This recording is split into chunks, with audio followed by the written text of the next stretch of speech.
We know that for many of you, this might be the first time you've ever used or owned an iPad.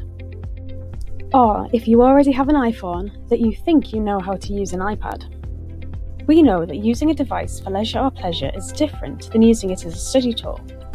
Whilst there are many things that are similar, such as using the camera, there are also lots of features that will help you with writing assignments and staying focused, being organised, feeling connected, and more.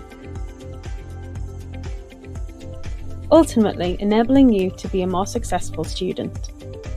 Learning is a bit like building houses. You need a good foundation in order to add height and detail. Digital Basics gives you that foundation. We guarantee you will learn something new by working through it. The Digital Basics section of My Digital Life will explain the kit we have sent you, show you how to put it together, and then talk and walk you through the basic features so you can use your iPad to make the most of your studies.